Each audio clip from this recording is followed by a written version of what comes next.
alu-alukan kejayaan roll out sistem e-invoice ini tertaruh banyak kepada usaha pendekatan kementerian ataupun agensi yang berkenaan perlu menyalurkan sokongan yang mencukupi kepada para pengusaha-pengusaha kita.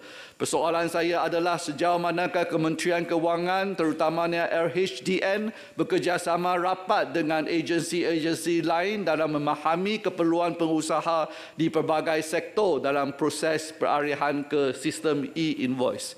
Dato' Yang di-Pertua, akhirnya pengenalan sistem cukai dan sistem invoice baru perlu dilaksanakan secara lestari dan bukanlah secara tergesa-gesa. Kegagalan untuk membuat demikian hanya akan memperkembangkan ekonomi bayangan negara kita yang seterusnya menyebabkan ketirisan cukai yang lebih besar. Dengan inilah saya harap kerajaan sentiasa bekerja demi kepentingan rakyat dalam setiap proses penangguhan penggubaran undang-undang dan elakkan daripada memperkenalkan dasar-dasar yang tidak memanfaat tetapi sebaliknya membebankan rakyat kita. Terima kasih. Terima kasih. Dijemput Yang Berhormat Timbalan Menteri untuk menjawab. Dari pagi Timbalan Menteri berada di Dewan Yang Mulia ini. Terima kasih. Terima kasih diucapkan kepada Puan Yang di-Pertua. Saya merakamkan terima kasih kepada dua orang ahli yang berhormat yang membahas dalam RUU ini. Jadi kepada Yang Berhormat Hajawan Martina binti Wan Yusof.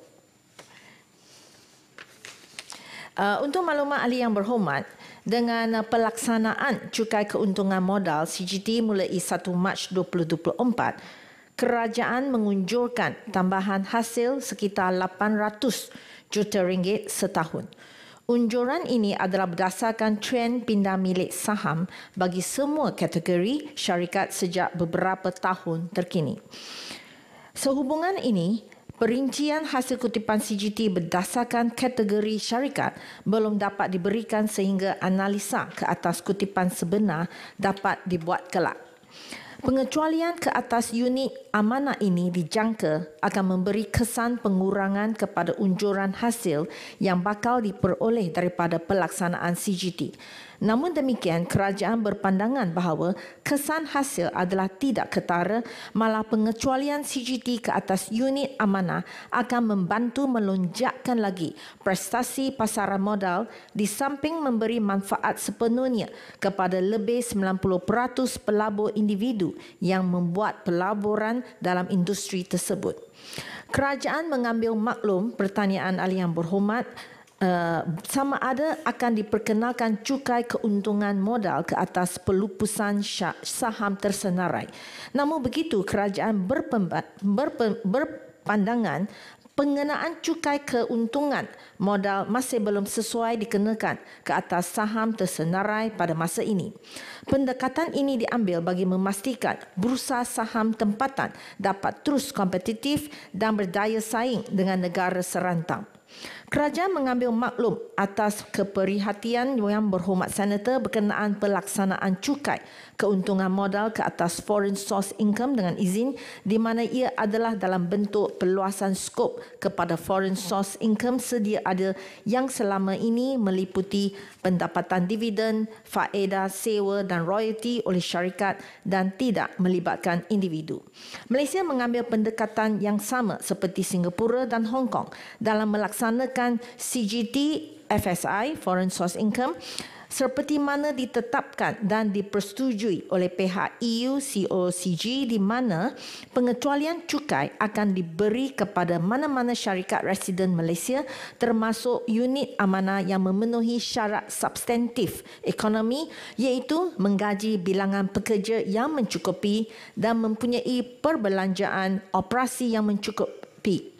Syarat ekonomi substantif ini mudah dipatuhi oleh mana-mana syarikat dan dikenakan semata-mata bagi memastikan syarikat residen Malaysia yang menerima FSI CGT bagi memastikan entiti yang menikmati pengecualian mempunyai physical presence dengan izin dan bukan shell company dengan izin.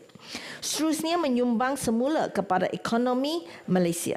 Pada masa yang sama, syarikat masih lagi boleh menggunakan pakai peruntukan kredit cukai di bawah perjanjian bilateral percukaian atau kredit cukai unilateral.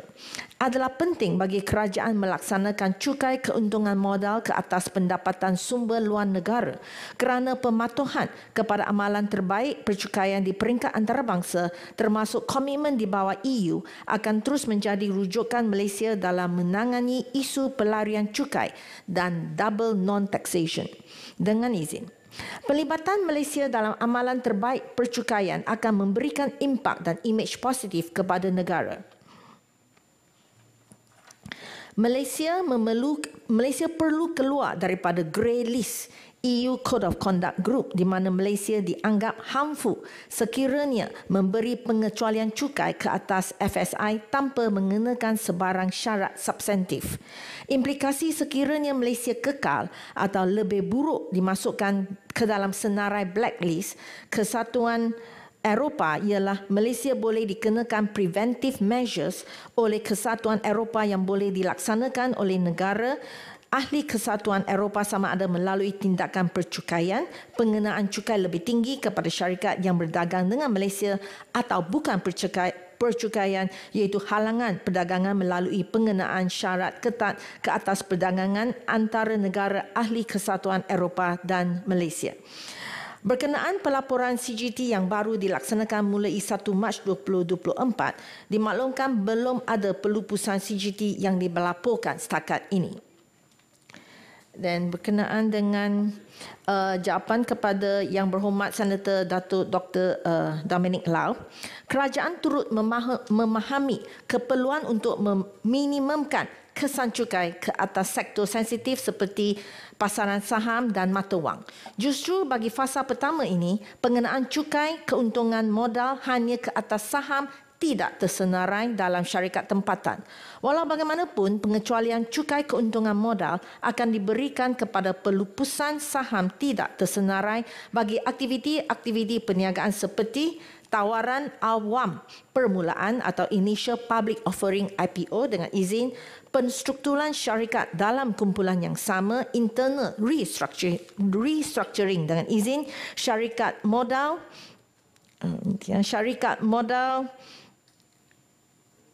teroka dan unit amanah. Berkenaan dengan shadow economy dengan izin atau ekonomi bayangan, ekonomi bayangan wujud di setiap negara sama ada maju ataupun membangun termasuk Malaysia.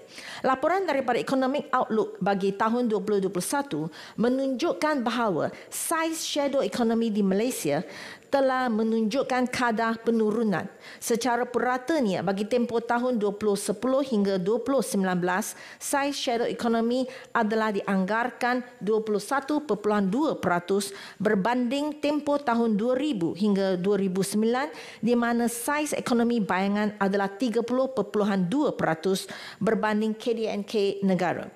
Kerajaan sentiasa proaktif dalam menangani isu shadow economy dengan izin melalui kaedah meningkatkan kadar pematuhan cukai, mengekang ketirisan hasil dan seterusnya meningkatkan kepercayaan orang awam terhadap sistem percukaian negara. Menyedari kepentingan data dan maklumat bagi memerangi shadow economy, kerajaan melalui LHDN sedang melaksanakan dua inisiatif utama iaitu nombor pengenalan cukai atau TIN, Tax Identification Number dengan izin dan pelaksanaan e-invoice. Pelaksanaan TIN yang telah bermula pada 1 Januari 2022 mewajibkan pelbagai dokumen atau borang percukaian seperti dokumen rasmi yang distemkan mempunyai TIN. Ini akan membantu aktiviti pengesanan oleh LHDN meluaskan asas percukaian negara dan seterusnya berupaya menangani isu ekonomi bayangan dan ketirisan hasil negara. Kerajaan juga akan melaksanakan e-invoice secara berperingkat. pada tahun 2024 berdasarkan nilai ambang hasil jualan perniagaan. Pelaksanaan e-invoice ini merupakan suatu mekanisme baharu untuk meningkatkan pematuhan cukai. Langkah ini akan memberikan pelbagai manfaat kepada kerajaan, pentadbir cukai dan perniagaan, iaitu dari segi meningkatkan kecekapan perniagaan, menangani ekonomi bayangan dan mengekang ketirisan hasil cukai negara. Selaras dengan pelaksanaan TIN, e-invoice yang menyalurkan data invoice secara real time dapat meningkatkan kecekapan pengesanan, melihat trend aktiviti perniagaan, Mohon menjalankan jelas, analisa Datuk. risiko dan membolehkan fokus audit atau siasatan secara lebih tepat dengan keberhasilan yang tinggi. Sila Yang Berhormat. Terima kasih. Saya merujukkan tadi Timbalan Menteri mengatakan saiz ekonomi bayangan pada masa dulu itu 30.2% dan diturunkan. Apakah pandangan Timbalan Menteri bahawa ini adalah kerana faktor kelebihan GST semasa kerajaan di bawah Barisan Nasional? Kerana itu pada masa itu 30.2 itu adalah pada masa 2000 sampai 2009.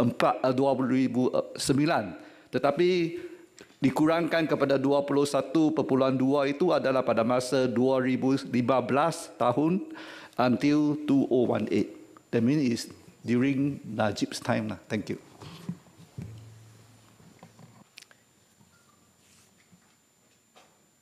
Terima kasih.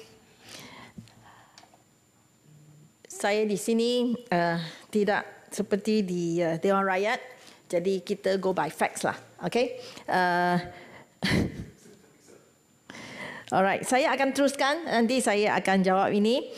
Jadi kerajaan mengambil maklum bahawa proses untuk syarikat mengadaptasi e-invoice memerlukan tempoh masa yang panjang, terutamanya industri yang mempunyai persekitaran perniagaan yang mencabar seperti telekomunikasi, pembankan dan beberapa lagi. Kerajaan juga faham perniagaan memerlukan tempoh masa yang mencukupi untuk mengkaji keperluan, mengumpul maklumat yang berkaitan daripada rantaian bekalan, membuat proses yang diperlukan dan pengubahsuaian sistem. Bagi memastikan pelaksanaan e-invoice berjalan dengan lebih lancar, Kementerian Kewangan bersama-sama LHDN sedang merancangkan lagi sesi libat urus dengan industri bagi menjelaskan proses dan mekanisme e-invoice dengan lebih lanjut, spesifikasi dan butiran keperluan sistem e-invoice dalam tempoh peralihan.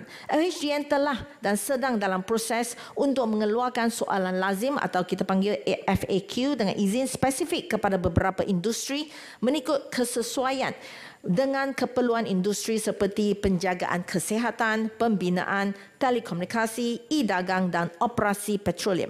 Seperti mana amalan terbaik negara-negara yang telah melaksanakan e-invoice, kerajaan akan melihat semula dan meneliti tempoh peralihan yang mencukupi bagi memastikan perniagaan dapat membuat pengujian kepada sistem dan seterusnya dapat melaksanakan e-invoice sepenuhnya mulai 1 Julai 2025.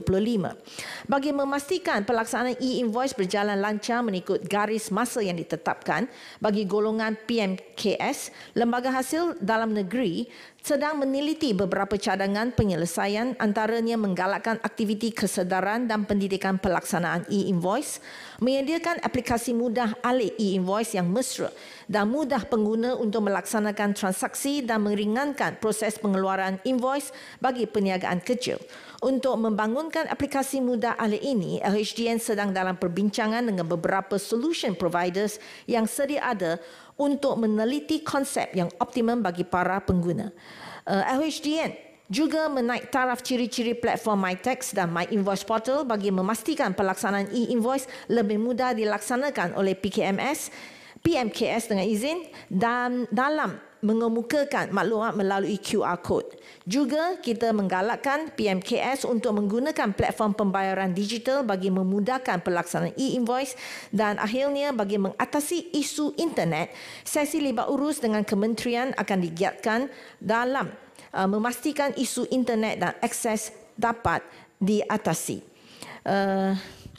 Jadi berikut tentang tadi pencerahan daripada Yang Berhormat Senator Dominic, penurunan kadar ekonomi bayangan adalah berdasarkan pendekatan peningkatan aktiviti pematuhan seperti aktiviti audit dan siasatan, terutama sekali apabila kerjasama perkongsian maklumat kian meningkat di kalangan pentadbir cukai di peringkat antarabangsa. Selain itu, pihak agensi kerajaan iaitu LHDN juga berterusan melaksanakan inisiatif lain untuk menangani shadow economy seperti menjalin kerjasama strategik dan pintar bersama agensi-agensi penguatkuasa serta badan-badan profesional tempatan dan antarabangsa di mana jalinan kerjasama di antara LHDN dengan agensi penguatkuasa lain dan badan-badan profesional ini telah terbukti dapat memberikan pendedahan yang luas serta memantapkan pengetahuan dan tindakan penguatkuasaan dalam menangani isu jenayah gelap. Juga kita mewujudkan platform pertukaran maklumat dalaman dan antarabangsa secara efektif sebagai langkah jangka masa panjang untuk menangani shadow economy seperti aplikasi automatic exchange of information dengan izin, country by country reporting dan common reporting standard dengan izin. Sekian, terima kasih. Sekali lagi saya mengucapkan terima kasih kepada dua orang ahli yang berhormat senator yang mengambil bahagian dalam pembahasan. Terima kasih ahli-ahli yang berhormat. Sekarang saya kemukakan masalah kepada majlis bagi diputuskan. Masalahnya ialah bahawa rang undang-undang ini dibaca kali kedua sekarang. Ahli-ahli yang berhormat yang bersetuju kata bersetuju. Yang tidak bersetuju kata tidak. Lebih suara yang bersetuju, rang undang-undang ini dibaca kali yang kedua sekarang. Setiausaha. Rang undang-undang bernama suatu akta untuk meminda Akta Cukai Pendapatan 1967. Majlis dalam jawatan kuasa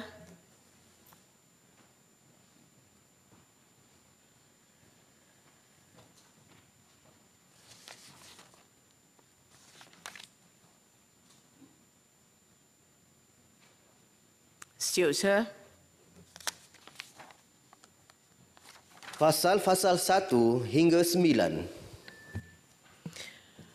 Fasal-fasal 1 hingga 9 jadi sebahagian daripada rang undang-undang. Ada perbahasan? Tak ada. Dipersilakan Yang Berhormat Timbalan Menteri. Puan Pengerusi, saya mohon mencadangkan rang undang-undang ini dimaklumkan kepada majlis sekarang. Ahli-ahli yang berhormat, masalahnya ialah rang undang-undang ini dimaklumkan kepada majlis sekarang. Ahli-ahli yang berhormat, yang bersetuju kata bersetuju.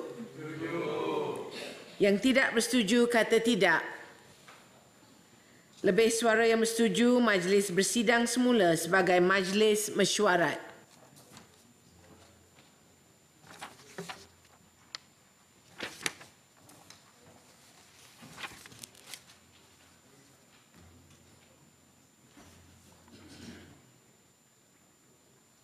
Bacaan kali ketiga.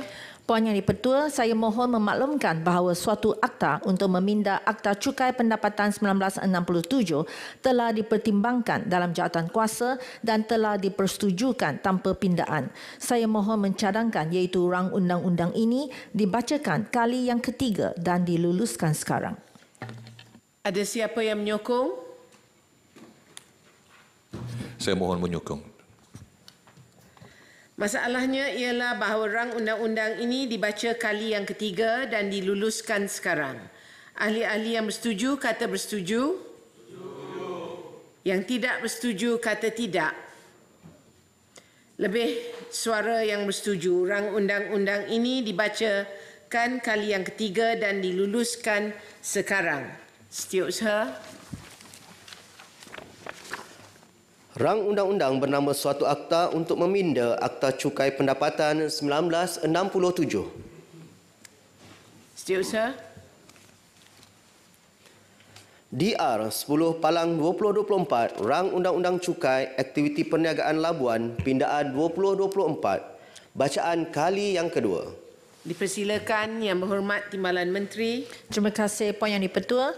Saya mohon mencadangkan suatu akta untuk meminda Akta Cukai Aktiviti Perniagaan Labuan 1990 dibacakan kali kedua sekarang.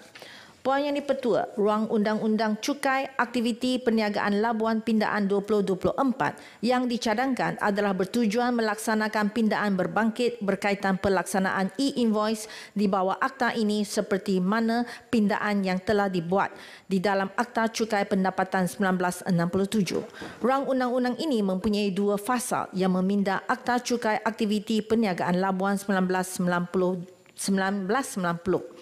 Fasal 1 menyatakan tajuk ringkas akta ini iaitu dikenali sebagai Akta Cukai Aktiviti Perniagaan Labuan Pindaan 2024 yang disifatkan telah mula berkuat kuasa pada 1 Januari 2024. Fasal 2 bertujuan untuk meminda subsection 22DA-6 bagi memperuntukkan bahawa mana-mana orang yang menyediakan platform perdagangan elektronik e-commerce platform dengan izin perlu mengeluarkan invoice bil kendiri mengikut syarat dan spesifikasi sebagaimana yang ditentukan oleh Ketua Pengarah Hasil Dalam Negeri. Invoice bil kendiri yang dikeluarkan oleh penyelia platform perdagangan elektronik akan membantu pelaksanaan e-invoice dengan lebih menyeluruh di mana transaksi melibatkan penjual merchant dengan izin dan penghantar rider dengan izin dapat direkodkan. Pindaan kepada subsection 22DA-6 Akta Cukai Aktiviti Perniagaan Labuan 1990 ini adalah berdasarkan semakan semula ke atas peruntukan undang-undang mengenai invoice bil kendiri. Walaupun pindaan kepada subsection 22DA-6 Akta Cukai Aktiviti Perniagaan Labuan 1990 telah dibuat melalui Akta Kewangan nombor 2 2023 bagi memperuntukkan pengisuan invoice bil kendiri sebagai invoice elektronik berdasarkan syarat dan ketetapan KPHDN. Namun, peruntukan sedia ada tidak menjelaskan secara khusus kepada penyelia platform perdagangan elektronik untuk mengeluarkan e-invoice bagi mana-mana transaksi yang melibatkan goods sold or services performed dengan izin melalui transaksi perdagangan elektronik. Sehubungan itu, pindaan kali ini bertujuan memperjelaskan keperluan untuk penyelia platform perdagangan elektronik mengeluarkan invoice bil kendiri mengikut syarat-syarat dan spesifikasi yang ditetapkan. Puan Yang di-Pertua, saya mohon mencadangkan.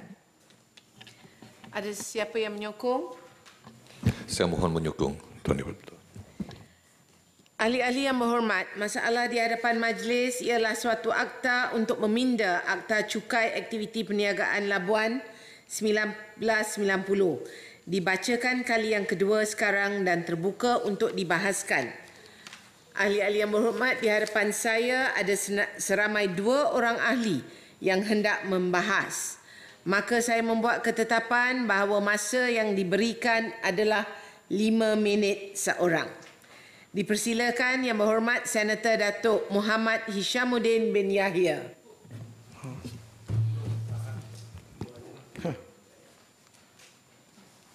Bismillahirrahmanirrahim. Assalamualaikum warahmatullahi taala wabarakatuh dan salam sejahtera. Datuk Yang di-Pertua, pertama sekali saya ingin mengucapkan terima kasih dan tahniah kepada Kementerian Kewangan dalam usaha untuk menambah baik dasar dan pentadbiran sistem percukaian di Malaysia. Pada hari ini saya ingin membincangkan rang undang-undang RUU Cukai Aktiviti Perniagaan Labuan Pindaan 2024 yang bertujuan untuk meminda Akta Cukai Aktiviti Perniagaan Labuan 1990, Akta 445 yang melibatkan 2 fasal. Fasal pertama mengandungi tajuk ringkas dan permulaan kuat kuasa akta yang dicadangkan, manakala fasal 2 bertujuan untuk meminda subsection 22DA-6 Akta 445 untuk menghendaki penyediaan platform perdagangan elektronik untuk mengeluarkan invoice bil kendiri mengikut syarat dan spesifikasi sebagaimana yang ditentukan oleh Ketua Pengarah.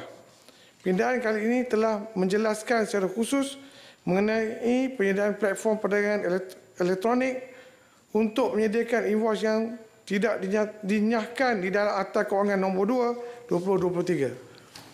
Saya menyokong usaha baik ini untuk membawa Labuan ke dimensi perniagaan digital yang lebih ke hadapan dan menyeluruh. Saya pasti hasrat murni ini akan disahut dan disambut oleh seluruh warga Labuan. Datuk Yang di-Pertua, untuk makluman semua, Labuan telah diisytiharkan sebagai wilayah persekutuan sejak 16 April 1984. Jauh lebih lama jika dibandingkan dengan Putrajaya sebagai wilayah persekutuan.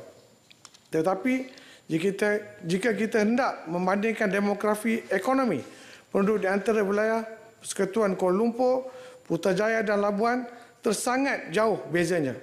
Menurut Jabatan Statistik Malaysia, median gaji tahun 2022 bagi warga Kuala Lumpur adalah sebanyak RM10,324. Bagi warga Putrajaya pula adalah RM10,056. Manakala bagi warga Labuan pula hanya RM6,904. Perbezaan di antara 30 hingga ke 40%. Dengan pengisytiharan Labuan sebagai pulau bebas cukai pada 1 September 1956 dan pusat kewangan antarabangsa pada tahun 1990, namun menurut statistik tahunan tenaga buruh Malaysia 2022 yang dikeluarkan oleh Jabatan Perangkaan Malaysia, Labuan mencatatkan 7.2% kadar pengangguran, jauh lebih tinggi daripada paras pengangguran nasional yang berada pada kadar 3% sahaja. Ini belum lagi mengambil kira ribuan peluang pekerjaan yang tersedia di Labuan adalah daripada syarikat minyak dan gas. ASEAN Supply Base merupakan anak syarikat Sabah Energy Corporation Berhad, sebuah inisiatif kerajaan negeri Sabah. Sekiranya kerajaan negeri Sabah mengeluarkan ASEAN Supply Base ini daripada Labuan, kadar pengangguran dijangka akan meningkat jauh lebih tinggi. Saya ingin bertanya, adakah pihak kerajaan sedar akan masalah dan risiko ini? Apakah langkah-langkah proaktif pihak kerajaan dalam menangani isu pengangguran di Labuan yang tinggi ini? Datuk Yang di-Pertua, menurut Ketua Pengarah Pihak Berkuasa Perkhidmatan Kewangan Labuan atau dikenali sebagai Labuan Financial Service Authority, Labuan LAFSA, kini Labuan IBFC menjadi hos kepada hampir 900 institusi kewangan yang merangkumi pelbagai aktiviti perbankan, insurans semula atau reinsurans, perdagangan komoditi, pajakan dan perkhidmatan kewangan digital. Maka jika saya nak perincikan menurut Timbalan Menteri Kewangan sendiri, Pusat Perniagaan dan Kewangan Antarabangsa Labuan IBFC telah menyumbangkan lebih 1 bilion kepada pendapatan negara pada tahun 2022 yang merupakan kutipan hasil tertinggi semenjak tahun 1990. Labuan IBFC menyumbangkan lebih 50% daripada keluaran dalam negara kasar KDNK Labuan yang bercecah hampir 5 bilion daripada tahun 2019 hingga 2020. Labuan IBFC merupakan majikan Kuala Putih yang terbesar di Labuan dengan jumlah pekerjaan melebihi 9,000 orang. Ia merangkumi 20% daripada jumlah pekerjaan di seluruh Labuan. Labuan memiliki 70 buah bank perbankan luaran dengan jumlah aset hampir American dollar 50 bilion berbanding Singapura 99 buah dan Hong Kong 61 buah. Labuan memiliki 237 buah syarikat insurans dan berkaitan dengan insurans dengan jumlah premium insurans berjumlah 1.7 bilion American dollar berbanding dengan Singapura 180 buah dan Hong Kong 163 buah. Tetapi kenapa Labuan masih lagi daif? Dari segi aspek ia termasuk isu air, elektrik, darjah ketranssampaian dan sebagainya. Sebagai contohnya, paip lama, paip pecah, tekanan air tidak cukup kuat. Malah sumber air di Labuan sendiri pun daripada Sabah yang disalurkan melalui 47 km paip bawah tanah yang usang. Sudah tiba masanya untuk Labuan mempunyai sumber dan logik airnya sendiri. Lama lagi ke, Yang Berhormat? 2 minit, 2 orang saja kita mau lebih. Berapa Itu belum lagi. Berapa minit yang diperlukan? 1 minit setengah lagi. Itu belum lagi. Saya bagi 1 minit lah. 2 minit. Itu belum lagi kita nak mengira kos hidup seharian yang tinggi di Labuan. Makanan, minuman dan barangan keperluan seharian seperti sabun, ubat gigi, shampoo adalah sangat tinggi. Jika tidak dibandingkan dengan setengah kawasan di Sabah, bayangkanlah harga telur grade B sepapan saja di Labuan adalah RM22. Di Kuala Lumpur grade A baru RM18. Ini kerana barangan harian akan dihantar daripada pelabuhan di Semenanjung ke pelabuhan Kota Kinabalu, kemudian baru dihantar ke Labuan. Penghantaran berlapis inilah yang menyebabkan harga barangan mahal. Saya ingin bertanya, apakah rancangan jangka masa panjang kerajaan dalam menangani masalah kenaikan harga barang dan kos sara hidup rakyat di Labuan? Datuk Yang di-Pertua, saya ingin menggesa pihak kerajaan mempertingkatkan kualiti persekitaran hidup di Labuan. Ini kerana kita perlu memaksimumkan potensi dan peluang Labuan sebagai pusat kewangan luar pesisir dan juga hub kewangan Islam Malaysia. Jika keadaan tidak kondusif, pelabur tidak akan melabur dan mungkin akan menggunakan Labuan sebagai cara untuk lari daripada cukai. Sebagai contoh, ada saja syarikat yang mendaftarkan syarikat yang beralamat di Labuan untuk mendapatkan kelebihan insentif cukai. Namun segala operasi dan pengurusannya berada di Kuala Lumpur. Akhirnya segala usaha penambahbaikan yang dilakukan oleh kerajaan seperti pemindahan RUU cukai aktiviti perniagaan Labuan tidak akan berjaya secara optimum. Kesannya, rakyat dan penduduk Labuan tidak akan menikmati hasil daripada usaha dan inisiatif kerajaan. Oleh itu, saya berharap di samping pemindahan RUU ini, rakyat juga perlu ada kerajaan juga perlu ada usaha-usaha untuk yang seiringan untuk menaik taraf Labuan supaya setaraf dengan wilayah persekutuan yang lain. Sekian, saya mohon untuk menyokong. Terima kasih. Yang Berhormat Senator Tan Sri Datuk Seri Panglima Anifah bin Aman, dipersilakan. Terima kasih Puan Sri Pengurusi. Bismillahirrahmanirrahim. Assalamualaikum warahmatullahi wabarakatuh. Dan terutama sekali saya ucapkan ribuan terima kasih atas peluang yang diberikan untuk membahaskan Undang-Undang Akta Cukai Aktiviti Perniagaan Labuan 1990 Pindaan 2024. Saya ucapkan ribuan terima kasih kepada sahabat Yang Berhormat Hishamuddin Yahya yang begitu peka dengan penderitaan rakyat Labuan, dan inilah sesatunya pemimpin yang kita mahu yang berjiwa rakyat. Ya. Ya. Walau bagaimanapun saya tidak mempunyai halangan dengan permintaan ini, namun apa yang saya tanya, namun apakah manfaat yang rakyat Labuan dapat daripada pindahan ini? Ya. Jika kita serius hendak membangunkan Labuan yang sudah lama tidak berkembang, apa yang dikatakan oleh Yang Berhormat tadi, apa kiranya kalau akta ini dipindah lagi untuk memperluaskan faedah percukaian sebanyak 3% kepada semua jenis perniagaan Labuan. Sekarang ini hanya terdapat 12 kategori entitled Labuan mengikut takfiran akta ini yang menikmati faedah percukaian sebanyak 3%. Ini termasuklah perbankan, insurans, perdagangan, pengurusan, perlesenan dan operasi perkapalan. Ini adalah selaras dengan dasar untuk membuat Labuan sebagai International Business and Financial Center dengan izin. Namun sekiranya faedah percukaian tersebut diberi, ramai peniaga-peniaga tempatan dan luar dari pelbagai sektor termasuk pelancongan dan pembuatan akan datang ke Labuan to set up shop dengan izin. Ya. Itu yang kedua, untuk makluman YB Menteri, keadaan ekonomi Labuan sangat-sangat meruncingkan. Dan penduduk-penduduk Labuan banyak yang berjumpa dengan saya dan mengeluh tentang keadaan sekarang. Dan perbandingan yang telah pun diucapkan oleh sahabat saya tadi, Datuk Hishamuddin, kalau dibandingkan dengan Kuala Lumpur, Putrajaya, memang jauh ketinggalan. Ianya hampir-hampir apa yang dikatakan pada perbahasan Tita Diraja, yang Timbalan Speaker juga mengatakan bahawa Labuan sudah dianaktirikan. Now, it is a reality, Yang Berhormat. Tapi kita collect 1 bilion lebih daripada ini financial activities dan juga Petronas hampir 1 bilion. So saya telah pun mengutarakan apa kiranya from 1/billion to 2/billion kalau kita campur dengan kedua-duanya, apa kiranya kalau 40% daripada pendapatan daripada Labuan itu dikembalikan pada Labuan supaya kita boleh membangunkan Labuan.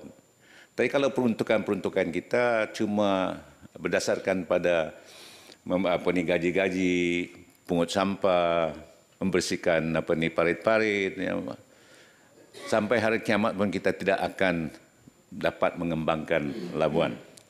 Jadi ini yang saya memang akui bahawa insentif percukaian kepada entiti Labuan sudah adalah justified dengan izin dan untuk menjadikan Labuan sebagai hub kawangan.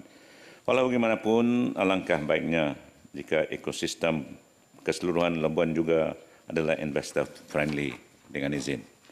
Now, just imagine the spillover and the multiplier effect dengan izin.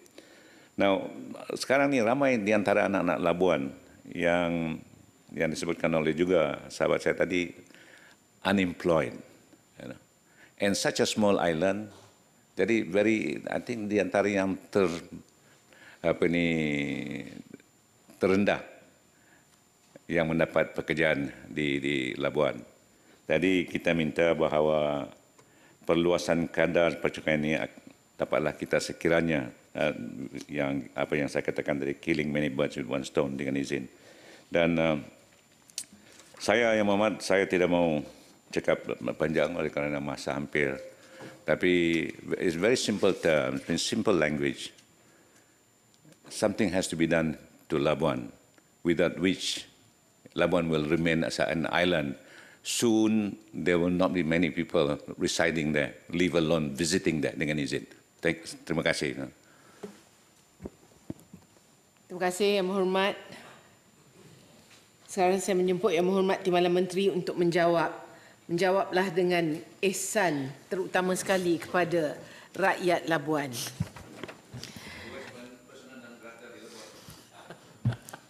Terima kasih kepada Puan Pengetua, juga terima kasih kepada dua orang ahli yang berhormat, senator yang mengambil bahagian dalam pembahasan RUU Cukai Aktiviti Perniagaan Labuan ini, pindaan 2024 pada hari ini. Saya amat menghargai cadangan, teguran serta pandangan ahli-ahli yang berhormat berkenaan dengan Labuan terutamanya. Untuk maklumat ahli yang berhormat, Senator Datuk Muhammad Hishamuddin bin Yahya, rejim percukaian Labuan telah ditubuhkan pada tahun 1990 dengan tujuan untuk membangunkan hub kewangan antarabangsa bagi sektor perkhidmatan kewangan di Malaysia.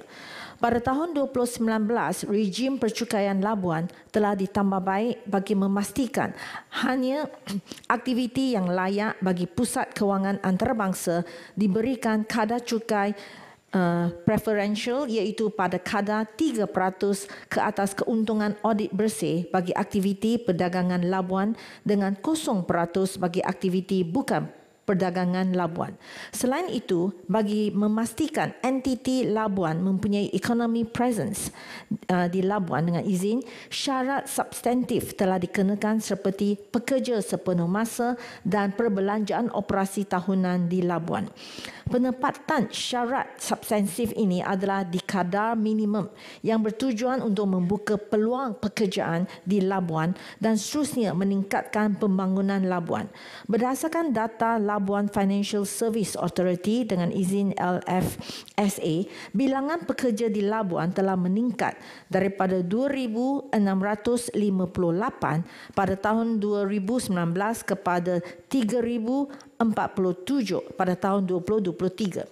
Adalah diharapkan dengan penawaran insentif yang ditawarkan di bawah rejim percukaian Labuan yang berasaskan kepada syarat substantif ini dapat membantu meningkatkan taraf ekonomi dan peluang pekerjaan di Labuan. Kerajaan juga telah menyediakan pelbagai jenis. Muhammad. Ya. Ini tentang pekerjaan employment yang telah pun kita perolehi daripada 2058 sehingga 3047 kata silap. bukan semua orang Labuan yang muat mempunyai kepakaran financial aspect ni. Kalau itulah yang banyakkan daripada yang you provide the employment for these people dengan izin adalah orang-orang daripada luar. Because kepakaran orang-orang Labuan tidak semuanya accountant, tidak semuanya lawyer, tidak semuanya chemical engineer. Jadi kesannya apa yang kita katakan bahawa tidak ada kesan daripada apa yang Muhammad utarakan itu. Sampai hari ini saya dengan rakan-rakan tidak mengucapkan bahawa Labuan tidak maju kalau Labuan itu maju. So itulah yang saya bertanya, apakah manfaat yang telah pun diberikan oleh kerajaan persekutuan kepada Labuan? Terima kasih Yang Berhormat Senator Tan Sri. Mungkin Yang Berhormat Tan Sri mesti berjumpa dengan Menteri kita untuk Menteri Wilayah Persekutuan Labuan untuk mengadakan lebih libat urus dengan Menteri untuk bagaimana nak memajukan Labuan dan memberikan lebih kesempatan kerja kepada semua rakyat di Labuan. Can you make an appointment for me, please? Sure, I will make a Saya point. dengan kali ini yang Muhammad Isamuddin ni. Boleh. Saya akan uruskan. Okay. After this? Okey, dan Tak tahu boleh sebab Menteri tak ada sini. Okay. Tapi boleh, saya akan follow up. Kerajaan juga telah menyediakan pelbagai jenis galakan cukai khusus untuk menjadikan Labuan sebagai sebuah pusat kewangan antarabangsa. Program Global Incentive for Trading atau GIFT GIFT dengan izin telah dilancarkan pada tahun 2012 dengan menyediakan galakan cukai iaitu cukai pendapatan dikenakan pada kadar 3% sahaja.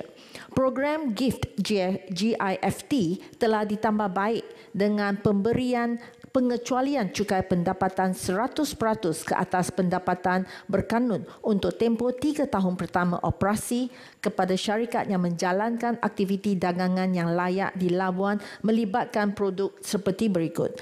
Petroleum dan produk berkaitan petroleum termasuk gas asli cecair, galian dan arang batu, produk pertanian dan bahan kimia dan bahan mentah yang ditapis. Bagi menyokong pembangunan pusat perniagaan dan kewangan antarabangsa Labuan sebagai hub kewangan Islam dan patuh syariah, kerajaan dalam Belanjawan 2024 telah mengumumkan pengecualian cukai pendapatan sepenuhnya selama 5 tahun kepada entiti yang diperbadankan di Labuan dan menjalankan aktiviti perdagangan berkaitan kewangan Islam seperti perbankan digital Islam, bursa digital Islam, syarikat berkaitan ummah dan pengeluar token digital Islam mulai tahun taksiran 2024. Kementerian Kewangan juga yakin bahawa pelaksanaan Pelan Pembangunan Labuan 2030 yang memberi tumpuan kepada pembangunan sektor perkhidmatan kewangan, minyak dan gas, pelancongan, pendidikan serta perkhidmatan awam berupaya memperkukuh dan mempelbagai sumber pertumbuhan ekonomi di Labuan sekaligus memberi limpahan manfaat kepada penduduk setempat terutamanya dengan mewujudkan peluang pekerjaan baharu dan meningkatkan pendapatan isi rumah.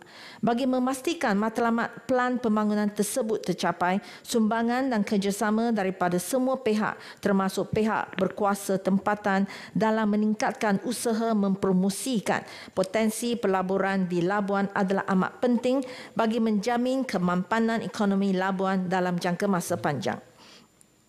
Seterusnya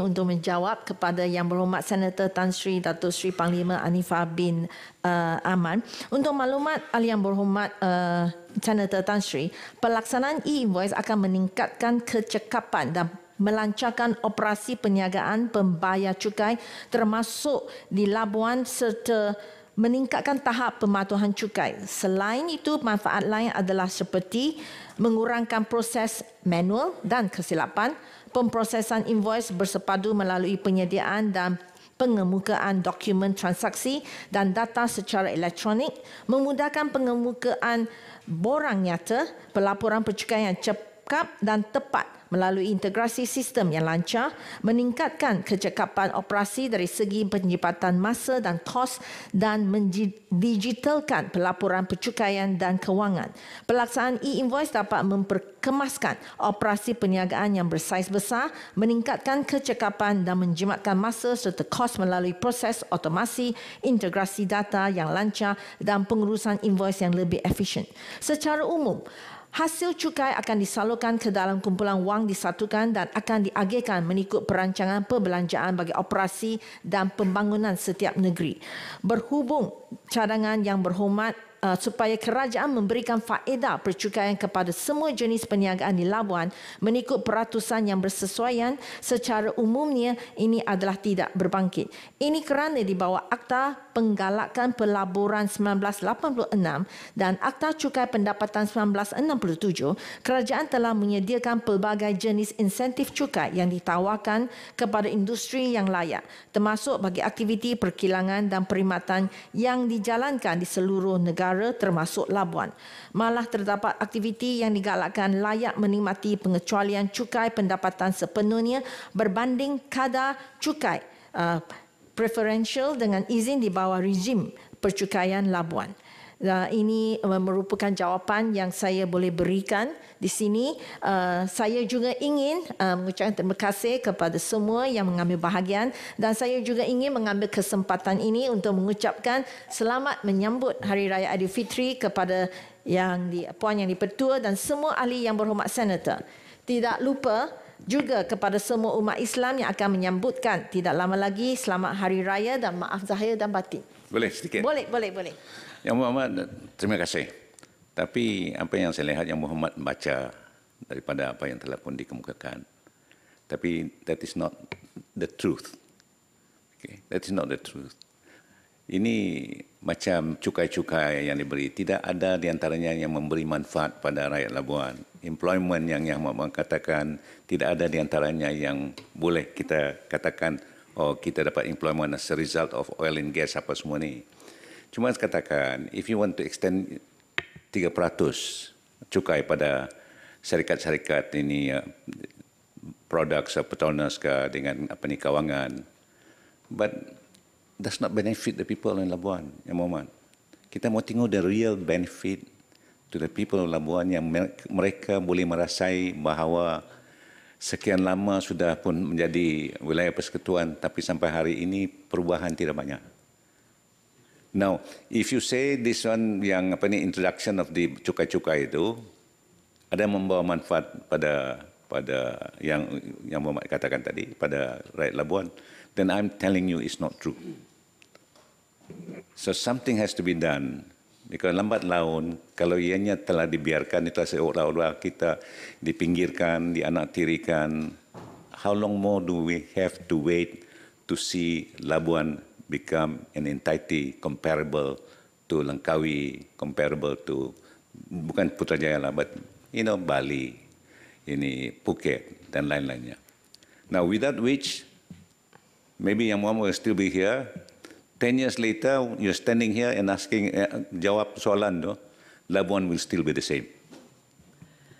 So please, make the change. Thank you. Terima kasih Yang Berhormat Senator kerana amat prihatin, I can feel the passion for Yang Berhormat Senator. Yes, memang isu pembangunan Labuan tidak bergantung semata-mata melalui sistem cukai atau insentif percukaian yang saya sebutkan tadi. Kita ambil maklum tentang hujahan dan pandangan Yang Berhormat dan kita akan terus committed dan membantu dan akan membantu pembangunan Labuan melalui pelbagai agensi termasuk melalui fungsi Perbadanan Labuan. Sekian, terima kasih. Terima kasih Yang Berhormat Timbalan Menteri. Saya rasa ini adalah perbincangan mungkin di luar Dewan juga perlu disambung insya-Allah. Saya mengalu-alukan kehadiran dua menteri di Dewan Yang Mulia ini, Yang Berhormat Tuan Gobin, Yang Berhormat Datuk Armizan. Ni kena datang selalu. Bila datang selalu menteri ke Dewan Mulia kita ni, kita pun rasa seronok. Betul ya? Alright. Ahli-ahli yang berhormat, sekarang saya kemukakan masalah kepada majlis bagi diputuskan. Masalahnya ialah bahawa rang undang-undang ini dibacakan kali yang kedua sekarang. Ahli-ahli yang berhormat, yang bersetuju kata bersetuju. Yang tidak bersetuju kata tidak. Lebih suara yang bersetuju, rang undang-undang ini dibacakan kali yang kedua sekarang. Setiausaha. Rang undang-undang bernama suatu akta untuk meminda Akta Cukai Aktiviti Perniagaan Labuan 1990. Majlis dalam jawatan kuasa.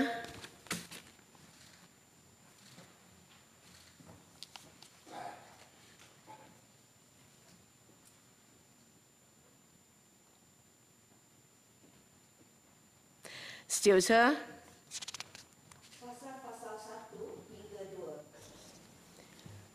Pasal-pasal 1 hingga 2 jadi sebahagian daripada rang undang-undang.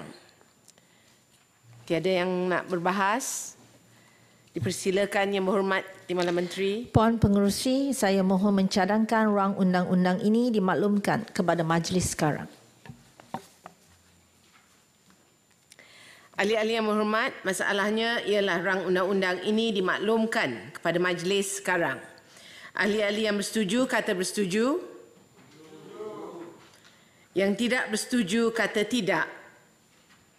Lebih suara yang bersetuju, majlis bersidang semula sebagai majlis mesyuarat.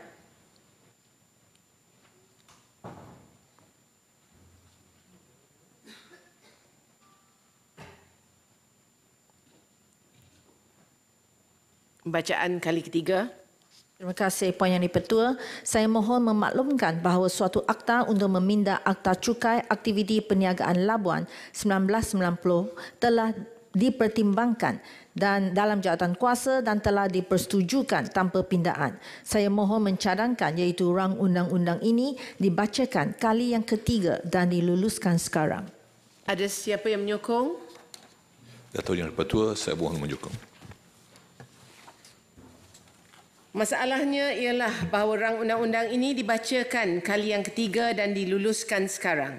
Ahli-ahli yang bersetuju kata bersetuju. Kuat sikit, saya tak dengar. Terima kasih. Yang tidak bersetuju kata tidak.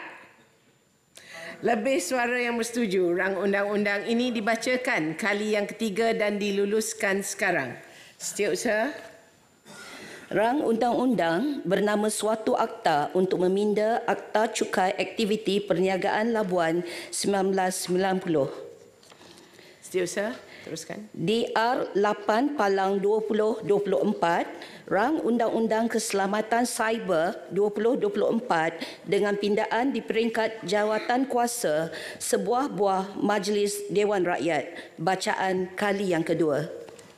Dipersilakan Yang Berhormat Menteri. Tuan Di-Pertua, saya memohon mencadangkan supaya rang undang-undang keselamatan cyber tahun 2024 dibacakan untuk kali yang kedua sekarang. Ada siapa yang menyokong?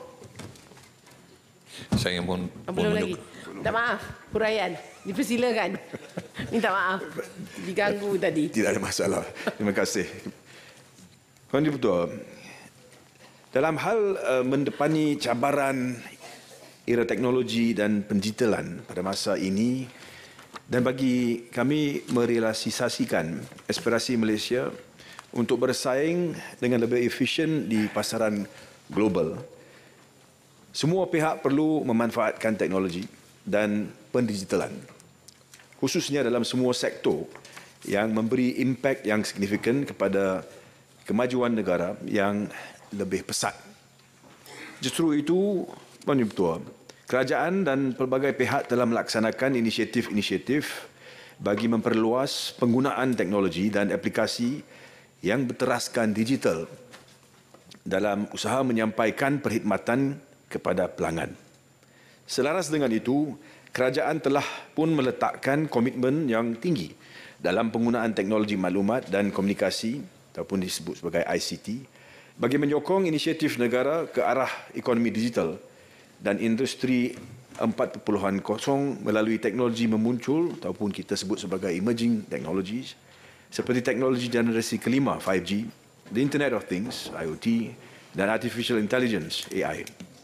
Selanjutnya, Pendiri Ketua, MyDigital merupakan satu lagi inisiatif kerajaan untuk mentransformasikan Malaysia menjadi negara berpendapatan tinggi yang berpacukan pendigitalan dan sebagai peneraju serantau di dalam ekonomi digital. Tuan Ketua, Malaysia mengunjurkan ekonomi digital negara yang menyumbang sebanyak 25.5% menjelang 2025 kepada KDNK ataupun keluaran dalam negara kasa berbanding dengan 23.2% pada masa ini. Ini dengan jelas menunjukkan bahawa ekonomi digital negara adalah antara tonggak utama ekonomi Malaysia.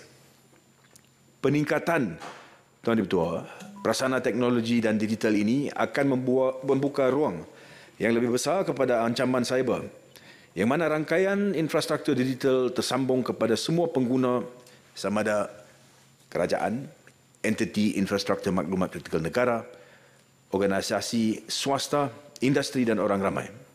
Persekitaran rangkaian bekalan atau kita sebut sebagai supply chain ini melibatkan keselamatan data, keselamatan sistem dan juga infrastruktur. Salah satu yang akan memberikan keyakinan kepada pelabur untuk memilih sesebuah negara sebagai destinasi pilihan mereka adalah pewujudan ekosistem digital dan keselamatan cyber yang selamat dan juga lestari. Tambahan pula, ancaman keselamatan cyber kini semakin kompleks melalui penggunaan teknologi terkini dan canggih. Hal ini menuntut kesiapsiagaan terbaik seluruh jentera kerajaan untuk menangani ancaman ini. Tuan Ketua, perihal ini menjadi keutamaan bukan sahaja di dalam negara, tetapi turut mencakupi ruang lingkup lebih besar di perangkat serantau dan global kerana alam cyber dan komunikasi digital meresapi pelbagai aspek dalam kehidupan. Menurut Forum Ekonomi Dunia, dalam laporan prospek keselamatan cyber global tahun 2024, menggariskan bahawa 54% Tuan Ketua, organisasi mempunyai keupayaan keselamatan cyber yang terhad bagi mengesan dan mengenal pasti kerentanan atau kelemahan cyber dalam rangkaian bekalan mereka. Selain daripada itu, sebanyak 41% organisasi yang mengalami insiden keselamatan cyber dalam tahun lepas 2023 adalah disebabkan oleh pihak ketiga. Laporan daripada Forbes pula menyaksikan peningkatan ketara dalam perihal serangan cyber di peringkat global mengakibatkan lebih 343 juta mangsa. Di antara tahun 2021 dan 2023, Tuan Ketua, pelanggaran data meningkat sebanyak 72%, mengatasi rekod sebelumnya. Manakala IBM dalam laporan berhubung kos ketirisan data menggariskan bahawa purata sebanyak $4.45 juta ditanggung organisasi akibat ketirisan data pada tahun yang lalu, menyaksikan peningkatan sebanyak 15% dalam tempoh 3 tahun. Statistik daripada Agensi Keselamatan Cyber Negara ataupun NAKSA, Tuan Ketua, iaitu agensi di bawah Majlis Keselamatan Negara, Jabatan Perdana Menteri, menunjukkan tren serangan cyber seperti penafian perkhidmatan tersebar ataupun Distributed Denial of Service (DDoS), pencerobohan, intrusion, jangkitan perisian hazard, malware infections, penghosan perisian hazard, malware hosting dan advanced persistent threats yang meningkat dari tahun 2016 hingga tahun 2022. Pada tahun 2022, sejumlah 7,192 insiden keselamatan cyber dilaporkan kepada NAKSA dan ini berbanding daripada jumlah 5,575 yang dilaporkan pada tahun 2021 dan 4,194 pada tahun sebelumnya. Walau bagaimanapun, Tuan Ketua, terdapat perkembangan yang positif kerana insiden keselamatan cyber pada tahun lalu 2023 telah pun menurun dengan ketara kepada laporan sebanyak 3,232 kes. Penurunan ini mencerminkan keberkesanan langkah proaktif yang dilaksanakan untuk melindungi ruang cyber kita. Justru itu, Langkah proaktif yang dilaksanakan perlu lebih diperluaskan secara terselaras bagi memastikan tempoh pengesanan dan tindak balas terhadap insiden-insiden keselamatan cyber dapat disingkatkan melalui proses yang sistematik, penggunaan teknologi yang bersesuaian dan modal insan berkepakaran tinggi. Serangan cyber, Tuan Ketua, yang semakin berleluasa pada masa kini bukan sahaja mampu melumpuhkan perkhidmatan sesebuah organisasi dan menguat ekonomi negara, malah ianya turut mengancam keselamatan dan kedaulatan negara jika langkah pencegahan yang sewajarnya tidak dilaksanakan. Justru adalah menjadi satu keperluan, Tuan Ketua, untuk merangka Rang Undang-Undang Keselamatan Cyber tahun 2024 secara formal melalui perundangan bagi memperkukuhkan keselamatan cyber negara. Kerajaan telah memutuskan supaya mekanisme dan sistem pengurusan keselamatan cyber negara perlu diberikan anjakan paradigma atau ditransformasikan supaya ianya mampu menghadapi sebarang bentuk ancaman cyber bukan sahaja pada masa kini tetapi juga masa akan datang. Tuan Ketua, pengurusan keselamatan cyber negara yang proaktif, terselaras dan berkesan memerlukan sebuah institusi yang mempunyai mandat, keupayaan dan juga kuasa yang jelas. NACSA yang merupakan agensi peneraju dalam bidang keselamatan cyber perlu diperkukuhkan untuk melaksanakan fungsinya, terutamanya dalam aspek kawal selia serta penguatkuasaan dasar dan strategi pengurusan keselamatan cyber negara. Pengukuhan kuasa serta fungsi yang jelas amat diperlukan oleh NACSA secara undang-undang dalam menjalankan peranannya secara lebih berkesan dan juga holistik bagi menangani masalah ancaman keselamatan cyber negara. Pengubahan Rang Undang-Undang Keselamatan Cyber 2024 memberi tumpuan kepada perlindungan keselamatan cyber infrastruktur maklumat kritikal. Ini kerana apa-apa pencerobohan atau serangan ke atas infrastruktur kritikal ini boleh memberi impak yang besar kepada negara dan rakyat, khususnya dalam aspek-aspek keselamatan, ekonomi, kesihatan dan juga sosial. Melalui Rang Undang-Undang Keselamatan Cyber 2024 ini, aspek keselamatan cyber bagi infrastruktur maklumat kritikal negara akan dapat dipertingkatkan melalui rangka kerja yang telah diwujudkan dalam Rang Undang-Undang ini, termasuk pertama, penetapan dasar dan strategi berkaitan keselamatan cyber serta pemantauan perlaksanaannya oleh Jawatankuasa Keselamatan Cyber Negara dalam kata singkat JKSN yang akan dipengurusikan oleh Yang Amat Berhormat Perdana Menteri dan dianggotai oleh wakil-wakil daripada pelbagai agensi awam dan juga swasta.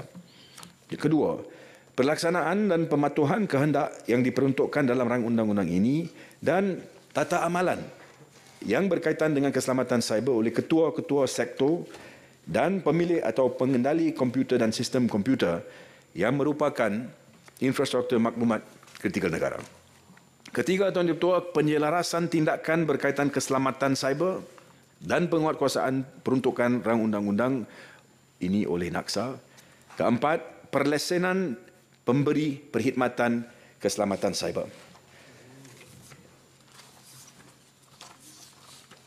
Penubuhan JKSN, Tuan Ketua, di bawah Rang Undang-Undang ini adalah perlu walaupun ia telah ditubuhkan di bawah arahan MKN 26.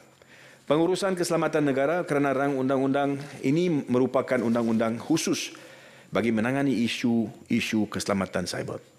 Apabila Rang Undang-Undang ini dikuatkuasakan, kelak arahan MKN 26 akan disemak semula untuk tujuan penyelarasan. Walau bagaimanapun, Tuan Ketua, apa-apa ketetapan yang dibuat oleh JKSN di bawah arahan MKN 26 berhubung dengan langkah-langkah standard dan proses berhubung dengan keselamatan cyber infrastruktur maklumat kritikal negara akan terus terpakai selagi mana ianya tidak bertentangan dengan Rang Undang-Undang ini.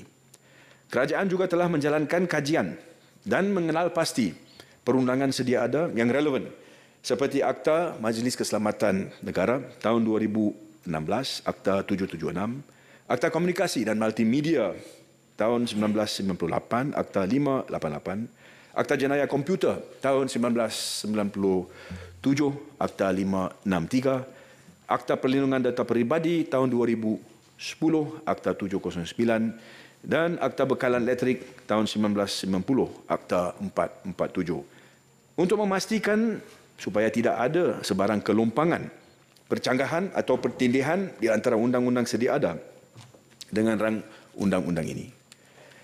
Bagi maksud mengubah rang undang-undang ini, NAKSA telah mengadakan sebanyak 13 sesi perbincangan kumpulan fokus bersama 11 ketua sektor infrastruktur maklumat kritikal negara, 11 sesi libat urus bersama agensi keselamatan cyber negara luar seperti negara Australia, Amerika Syarikat, Kesatuan Eropah, Rusia dan Singapura, serta 30 mesyuarat bersama semua kementerian, agensi, pejabat setiausaha kerajaan negeri dan pemegang taruh yang berkaitan.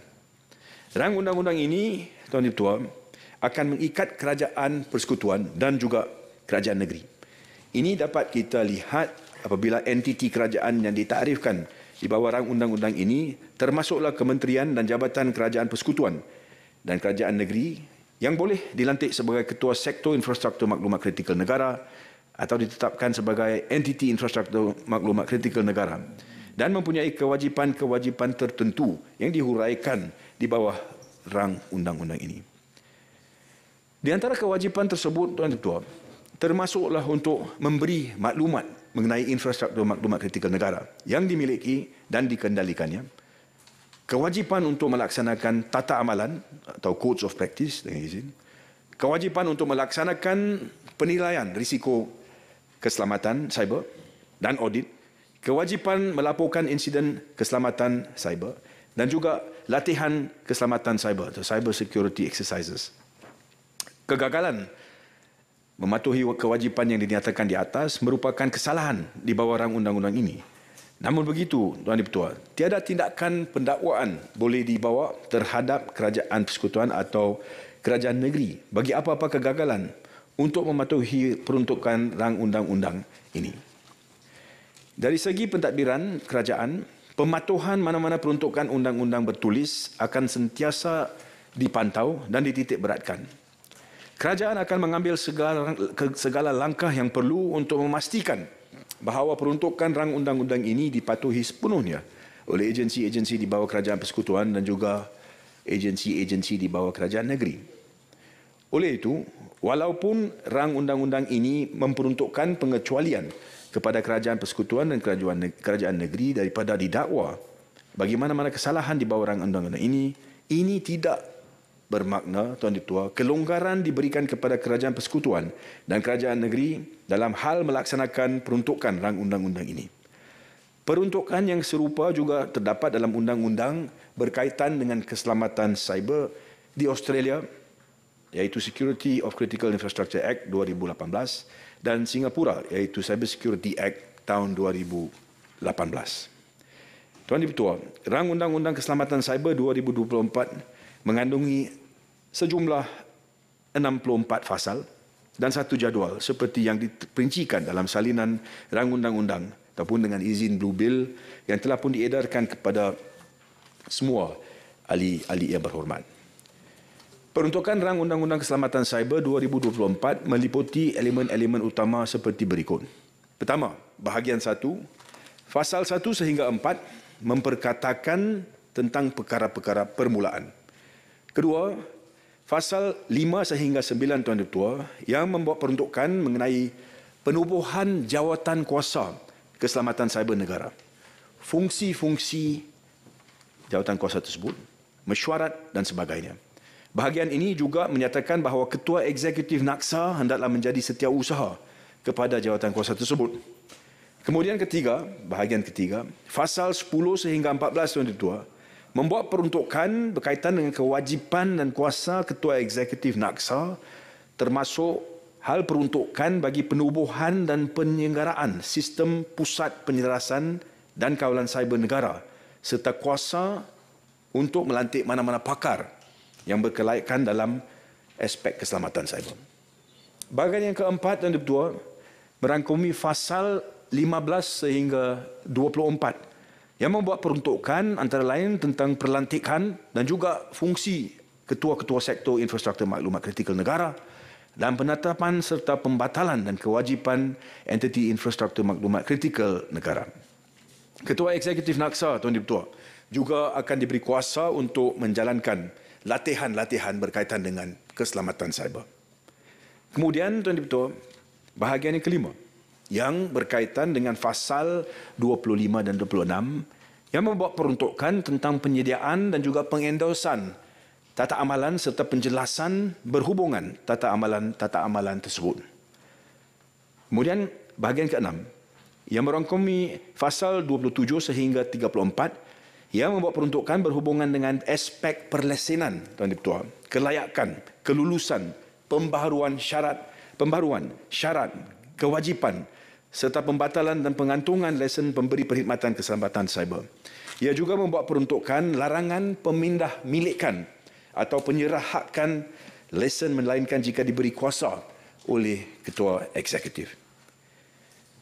Bahagian ketujuh pula, Tuan Dipertua, merangkumi fasal 35 yang membuat peruntukan berhubung dengan penyiasatan insiden keselamatan cyber dan juga kuasa Ketua Eksekutif untuk mengeluarkan arahan tentang langkah-langkah yang perlu diambil untuk bertindak balas terhadap atau baik pulih serta mencegah daripada insiden-insiden keselamatan cyber. Kemudian bahagian ke-8, fasal 36 sehingga 52 memperuntukkan berkenaan dengan aspek penguatkuasaan termasuk, Tuan Dipertua, pemberian kuasa oleh menteri kepada mana-mana pegawai awam untuk menjalankan kuasa penguatkuasaan serta kuasa penyiasatan pada pegawai yang diberi kuasa. Kemudian akhirnya, Tuan Dipertua, bahagian ke-9 yang merangkumi fasal 53 sehingga 64 berkenaan dengan perkara-perkara am. Tuan Dipertua, izinkan saya maklumkan bahawa terdapat pindaan jawatan kuasa kepada rang undang-undang di Dewan Rakyat pada 27 hari bulan Mac 2024 dan ini berkaitan dengan Subperingan 58-B Roman 1 Rang Undang-Undang Keselamatan Cyber 2024. Subperingan 58B Roman 1 telah dipindah dengan menggantikan perkataan dan di hujung subperingan itu dengan perkataan atau. Pasal 58 Rang Undang-Undang dipindah dalam subsection 58-B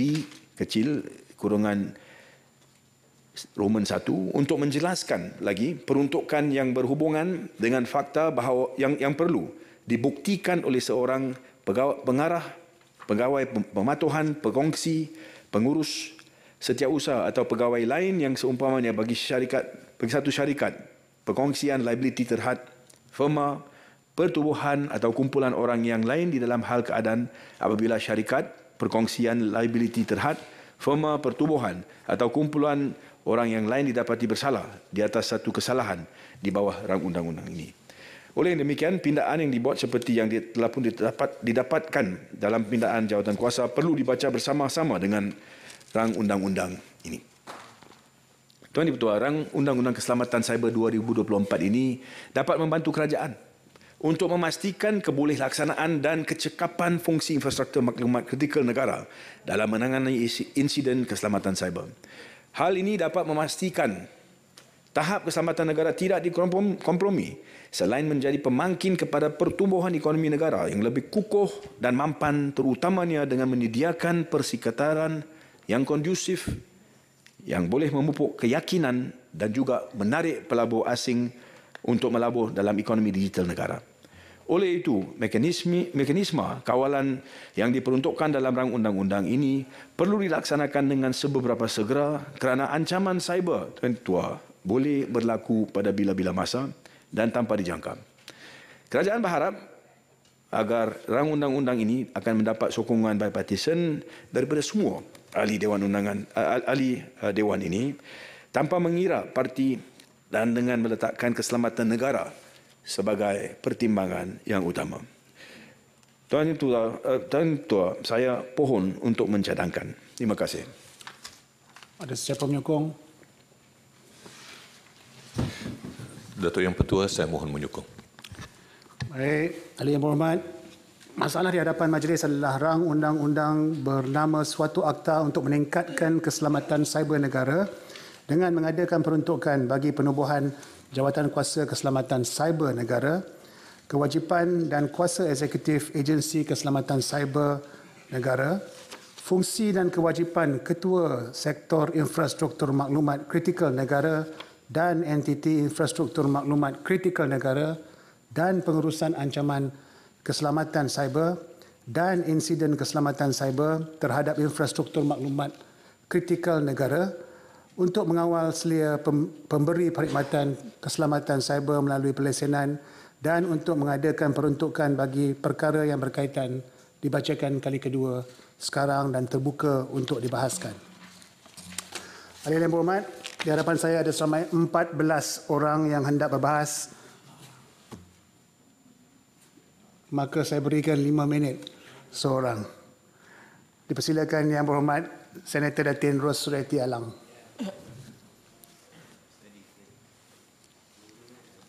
Bismillahirrahmanirrahim. Assalamualaikum warahmatullahi wabarakatuh. Datuk Yang Dipertua, terima kasih Datuk Yang Dipertua kerana memberi kesempatan kepada saya untuk turut serta sama-sama membahaskan Rang Undang-Undang Keselamatan Cyber 2024. Rang Undang-Undang RUU Keselamatan Cyber yang dibentang pada hari ini adalah bagi menyelaras dan memperkukuhkan pengurusan keselamatan cyber di Malaysia. Ia antara lain akan memberi punca kuasa perundangan yang jelas kepada agensi keselamatan cyber negara untuk mengurus, menyelia dan menyelaras keselamatan dan menangani ancaman serangan serta jenayah cyber di Malaysia. Dewan ini memuji usaha kerajaan dalam membina rantaian digital yang dipercayai, selamat dan lebih teratur, di mana semua pihak diberi beban tanggungjawab yang jelas dan khusus di bawah RUU ini adalah bertepatan dengan situasi perkembangan teknologi pada masa kini. Sekiranya kita melihat kepada statistik, Malaysia mencatat lebih 20,000 kes jenayah cyber yang menyebabkan kerugian sebanyak RM560 juta Malaysia pada negara. Antara kes yang direkodkan antara lain melibatkan buli cyber, pemalsuan, pencerobohan, memancing data dan penipuan email yang dilihat semakin meningkat saban tahun. Walau bagaimanapun kita juga tidak dapat nafikan bahawa kebaikan kepada ekonomi negara kerana ada kajian yang menyebut bahawa menjelang 2025, ekonomi digital dijangka menyumbang kira-kira 22.6% kepada keluaran KDNK negara. Datuk Yang Dipertua, saya ingin terus kepada rang undang-undang ini antaranya mengenai fasa 32 iaitu mengenai pemegang lesen diwajibkan menyimpan dan menyenggara rekod berkaitan perkhidmatan keselamatan cyber yang diberikannya. Perkara kurungan A, subsection kurungan 2, fasa ini juga menuntut agar rekod tersebut disimpan dan diselenggara mengikut cara yang ditentukan oleh Ketua Eksekutif. Seiring dengan perkembangan teknologi semasa, soalan saya, sejauh mana cadangan agar National Cyber Security Baseline turut merangkumi juga penyimpanan rekod menggunakan teknologi blockchain? Ciri blockchain dengan izin ini akan meninggalkan jejak audit yang mampu membantu analisis forensik dan pengenalpastian insiden keselamatan cyber.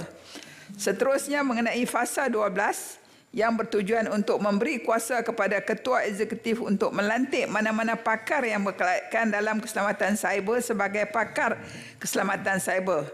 Walaupun diakui masih banyak yang perlu kita belajar dari segi kepakaran teknologi, saya ingin menekankan bahawa penggubalan undang-undang ini mestilah menyasarkan kedaulatan digital negara kita.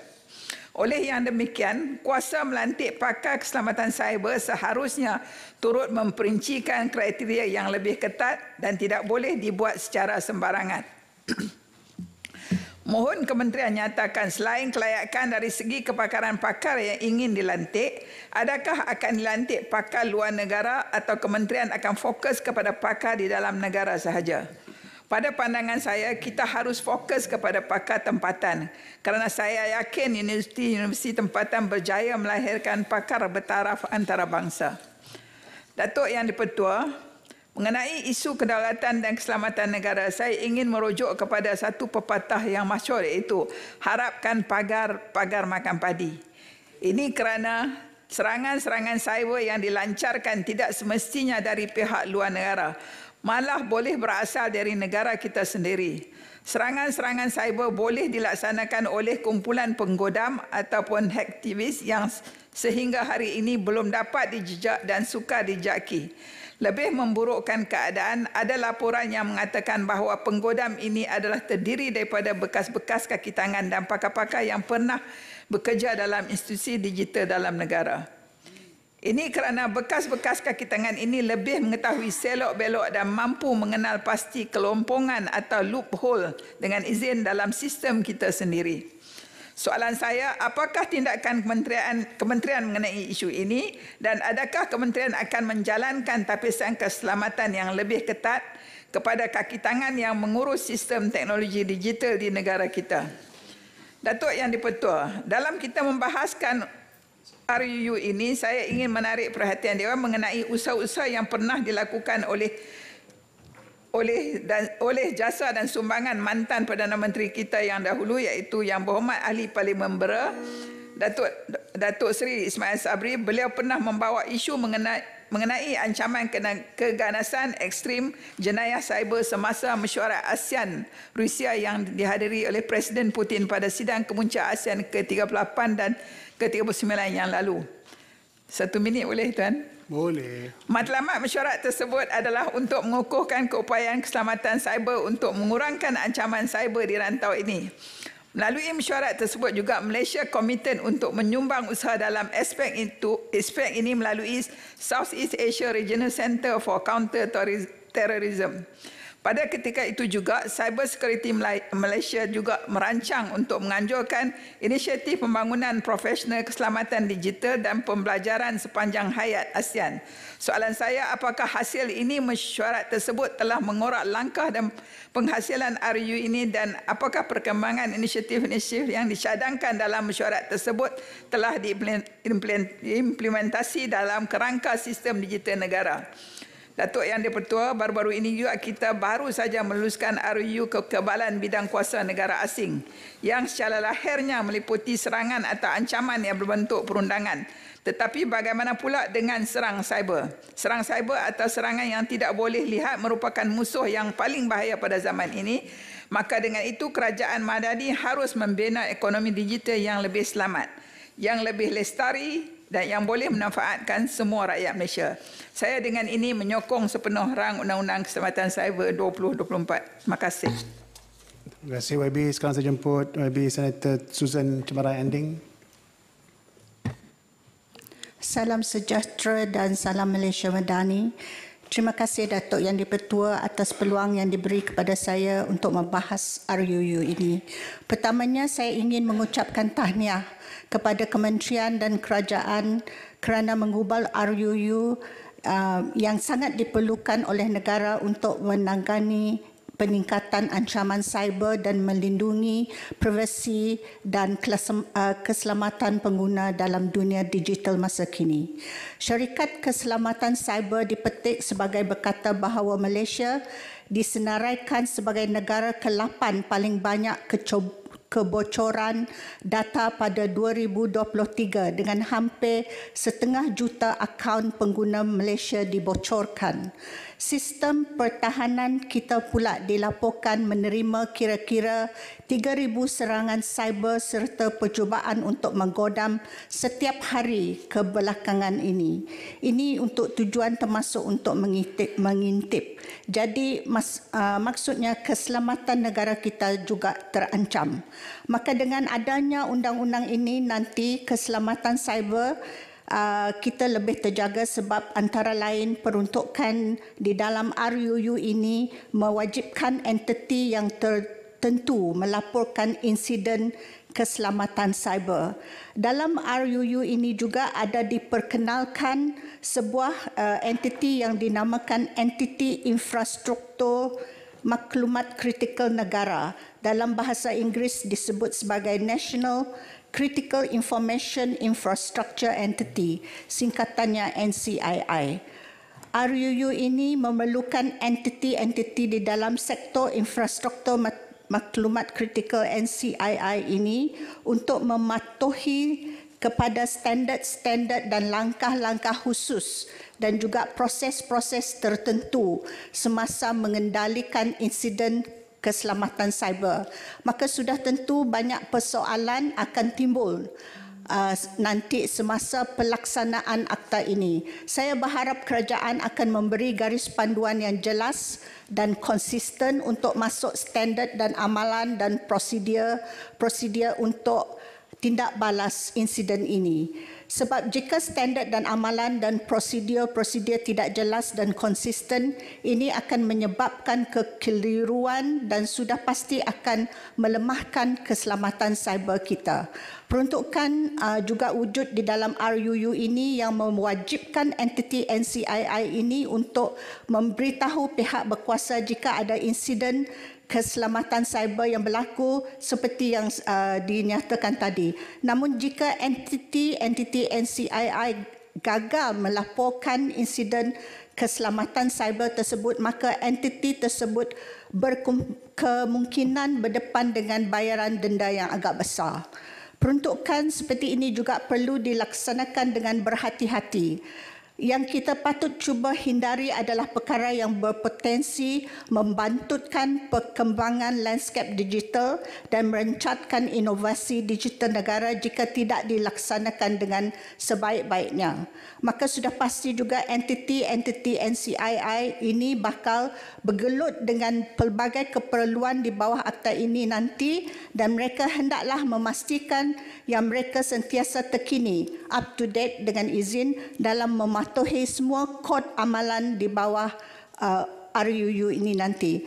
RUU ini juga mempunyai keperluan untuk sesetengah entiti mendapatkan lesen untuk memberi perkhidmatan keselamatan cyber tertentu. Saya berharap kerajaan akan memberi garis panduan yang jelas supaya pemain industri tidak terkesan disebabkan peraturan yang kurang jelas atau peraturan yang sukar dipatuhi. Saya juga berharap dalam pelaksanaan akta ini nanti kerajaan akan sentiasa peka kepada perkembangan teknologi seperti kecerdasan buatan artificial intelligence dengan izin, dan juga ancaman memuncul emerging threats dengan izin, dan tidak hanya menekankan prescription atau ketinggalan zaman dalam pelaksanaan. Sebagai contoh, sistem padu juga dikatakan dibina dengan kaedah lapuk. Dan jika ini benar, bermakna data peribadi rakyat Malaysia di dalam padu terdedah dan berisiko. Sesuatu yang sangat bahaya. Dengan itu saya ingin bertanya sama ada benar atau tidak sistem padu adalah lapuk seperti dilaporkan. Dengan itu sekian saja Tuan Yang di-Pertua, saya mohon menyokong. Terima kasih. Sekarang saya jemput Senator Datuk Sivaraj, anak lelaki Chandran. Selamat sejahtera dan salam madani. Tuan Yang di-Pertua, saya mengucapkan ribuan terima kasih atas peluang untuk membahas tentang RUU Akta Keselamatan Cyber 2024 dengan pindahan di peringkat jawatankuasa sebuah majlis Dewan Rakyat di Dewan Yang Mulia ini. Tuan Yang di-Pertua, saya berdiri di sini untuk menyuarakan kebimbangan yang mendalam berkenaan dengan ancaman keselamatan cyber yang semakin meruncing di negara kita. Baru-baru ini, kenyataan Cisco pada 29 Mac yang lalu mengatakan bahawa ada hanya 2% syarikat sahaja di Malaysia yang sedia menghadapi serangan cyber. Itu mengejutkan.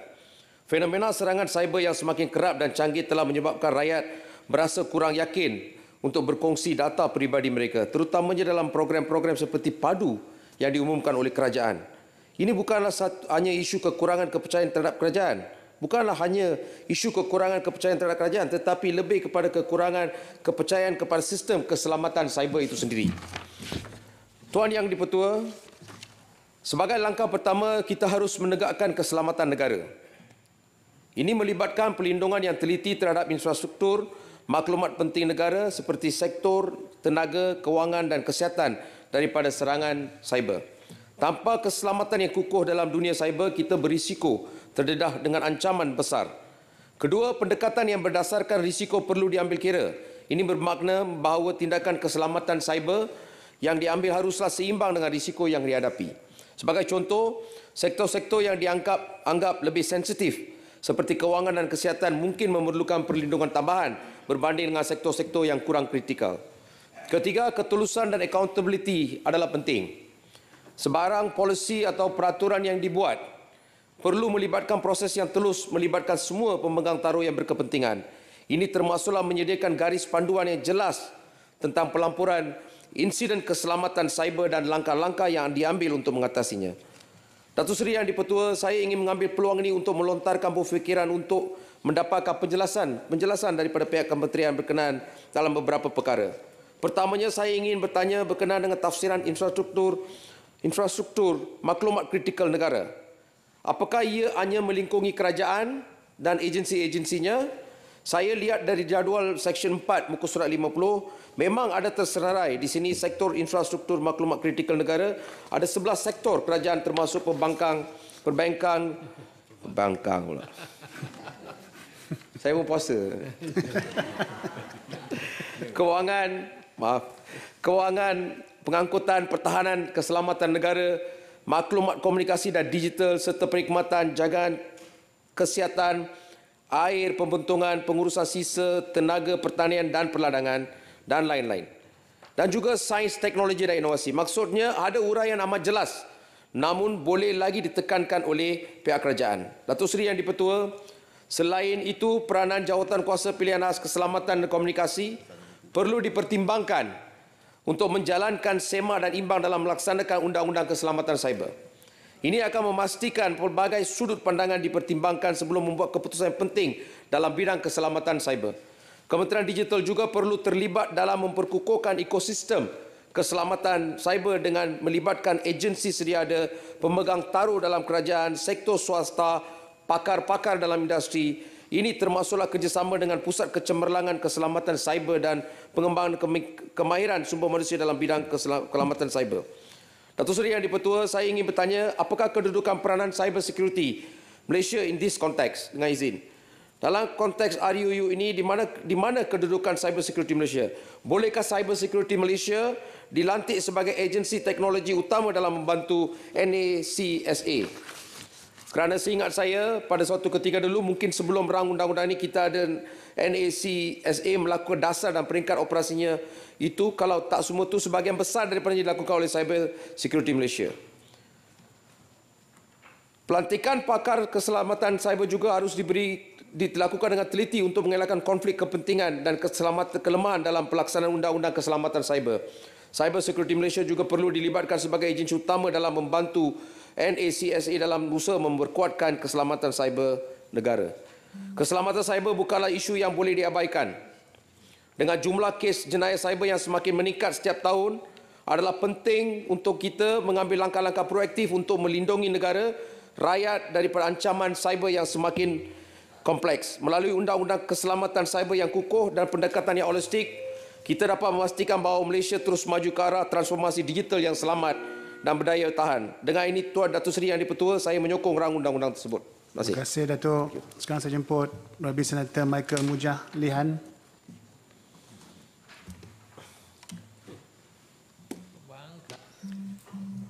Terima kasih, Datuk Yang di-Pertua, kerana mengizinkan saya untuk mengambil bahagian dalam perbahasan rang Undang-Undang Keselamatan Cyber 2024. Tuan Yang di-Pertua, kita semua pengguna secara langsung terdedah dengan ancaman cyber. Ini yang mana jenis-jenis ancaman ialah penipuan dalam talian melibatkan penjenayah cyber, pengguna email, laman web dan sebagainya. Seterusnya ialah penipuan e-dagang melibatkan transaksi yang berkaitan dengan industri penerbangan, peruncitan, elektronik, perbankan. Begitu juga dengan virus Trojan Horse dan juga pelisian tebusan ataupun ransomware yang boleh mengubah atau menyekat data dalam komputer dan peralatan komunikasi kita. Tuan Yang di-Pertua, jenayah cyber sangat merugikan mangsa yang terdiri daripada individu, perniagaan, kerajaan dan negara. Bukan sahaja dari segi kerugian kewangan yang banyak. Melayannya juga melibatkan kehilangan serta manipulasi data pribadi dan data-data yang kritikal. Jadi sudah sampailah masanya kerajaan mengambil tindakan bermula dengan membawa rang undang-undang ini ke Dewan pada hari ini, namun terdapat beberapa perkara yang perlu diberikan perhatian. Tuan Yang di-Pertua, di dalam bahagian 2 Jawatankuasa Keselamatan Cyber Negara Pasal 5 menyatakan jawatankuasa yang ditubuhkan ini akan dipengerusikan oleh Perdana Menteri dan anggota oleh Menteri Kewangan, Luar Negeri, Pertahanan, Dalam Negeri, Komunikasi Digital, Ketua Usaha, Panglima Angkatan Tentera, Ketua Polis, Ketua Pengarah Keselamatan Negara dan tidak lebih 2 orang lain yang hendak dilantik oleh jawatankuasa dalam kalangan orang yang mempunyai kedudukan dan pengalaman dalam keselamatan cyber. Memandangkan terdapat 2 kekosongan dalam jawatankuasa ini, saya mohon bertanya sama ada perlu dilantik wakil dari Kerajaan Negeri Sabah dan Sarawak yang merupakan pakar dalam bidang cyber. Tuan Yang di-Pertua, dalam pasal 2 ada nyatakan tiada apa-apa pun dalam akta ini boleh menyebabkan kerajaan persekutuan dan kerajaan negeri didakwa bagi mana-mana kesalahan di bawah akta ini. Kegagalan mematuhi kewajipan yang dinyatakan di atas merupakan kesalahan di bawah rang undang-undang ini. Namun begitu, tidak ada tindakan pendakwaan yang boleh diambil ke atas kerajaan persekutuan dan kerajaan negeri bagi apa-apa kegagalan untuk mematuhi peruntukan rang undang-undang dalam undang ini. Ini kerana berlakunya insiden kebocoran dan godam dan sebagainya. Ia akan mengurangkan keyakinan orang ramai terhadap keselamatan maklumat peribadi yang disimpan di pangkalan data, terutamanya yang melibatkan infrastruktur dan sistem IT. Apakah mekanisme yang sedia ada sudah cukup untuk menangani masalah kebocoran data daripada orang dalaman akibat kecuaian kerana kita tahu data merupakan satu komoditi yang amat berharga dan mempunyai nilai jualan yang tinggi. Tuan Yang di-Pertua, saya mohon pencerahan tentang apakah mekanisme penguatkuasaan undang-undang ini terutamanya fasa 36 dan 40 di mana menteri boleh secara bertulis memberikan kuasa mana-mana pegawai awam untuk menjalankan kuasa penguatkuasaan dan juga khususnya yang berkaitan dengan penggeledahan dan penyertaan waran. Terdapat kebimbingan kepada penyalahgunaan. Justru perkara ini perlu ada jaminan daripada pihak berhormat menteri untuk tidak berlakunya salah guna, terutamanya jika melibatkan isu-isu berkaitan awam. Tuan Yang di-Pertua, saya menyeru agar kerajaan turut menjalankan kempen kesedaran tentang keselamatan cyber secara meluas. Ia bagi mendidik masyarakat dengan menggunakan peranti dan melayani sistem atas talian dengan selamat, terutamanya bagi masyarakat luar bandar, khususnya dengan program komuniti yang disertakan dengan literasi digital. 1 minit boleh? Boleh. Kita semua tahu bahawa modus operandi dan teknik-teknik yang digunakan penjenayah cyber ini berevolusi dengan pantas dan licik serta sering mendahului selangkah daripada pihak penguatkuasa. Oleh itu, demi memastikan kita tidak sentiasa ketinggalan, jawatankuasa ini perlu memastikan segala pengetahuan ilmu dan latihan yang diberikan kepada pegawai-pegawai yang terlibat adalah yang terkini dan juga ilmu kesedaran untuk mendidik masyarakat juga adalah yang terkini dan disebarkan dengan meluas dengan cepat supaya ramai yang tidak menjadi mangsa.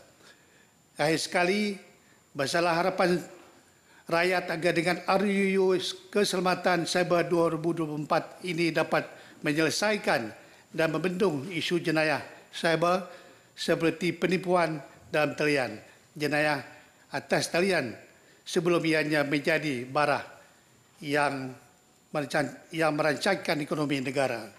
Sekian, terima kasih. Saya mohon menyokong. Terima kasih YB. Sekarang saya jemput Senator Datuk Seri Dr. Awang bin Sarian. Terima kasih Datuk Yang Pertua atas kesempatan diberikan untuk ikut serta dalam perbahasan tentang Rang Undang-Undang Keselamatan Siber 2024. Pada dasarnya seperti yang telah juga diungkapkan oleh Yang Berhormat Timbalan Menteri, dalam konteks kemajuan negara dan juga dunia, memang perkembangan dalam alam atau bidang siber ini suatu yang sangat positif, yang tidak mungkin terelakkan, bahkan sangat perlu didukung bagi pengembangan dalam soal kehidupan keseluruhannya, soal ekonomi, kebudayaan, pendidikan, sosial budaya dan sebagainya. Namun di balik itu memang terdapat masalah yang timbul daripada perkembangan dalam bidang siber itu, iaitu masalah yang dikaitkan dengan soal serangan melalui alam siber. Kalau tadi Yang Berhormat Datin Ros menggunakan peribahasa harakan pagar makan padi, serangan melalui alam siber ini jauh lebih berbahaya kerana ini dapat dianggap sebagai kata peribahasa bagaikan api dalam sekam. Mungkin tak dapat kita lihat, tetapi kesannya sangat mendalam berbanding dengan serangan dalam bentuk fizikal. Kerana ini berkaitan dengan soal serangan pemikiran, soal ideologi, soal serangan sikap, falsafah dan akhirnya juga soal yang berkaitan dengan agama dan sebagainya. Dalam konteks ini saya ingin memberikan perhatian pada beberapa perkara yang mungkin dapat ditambah baik ataupun dapat kita fikirkan bersama. Yang ingin saya sentuh pertama adalah soal pemakan luar wilayah. Walaupun ini satu yang sangat unggul, sangat ideal. Baru semalam juga kita berpanjang lebar berbincang tentang soal bagaimana mekanismenya, kaedahnya untuk memastikan bahawa akta ini nanti dapat dimanfaatkan atau dapat diterapkan dalam konteks luar wilayah, kerana sangat banyak kekangan yang perlu kita beri perhatian dalam konteks negara-negara yang berlainan sistem dan juga barangkali juga pendirian dan sikap. Maka hal ini saya kira perlu dirincikan khususnya tentang soal kaedah dan mekanisme. Yang kedua berkaitan dengan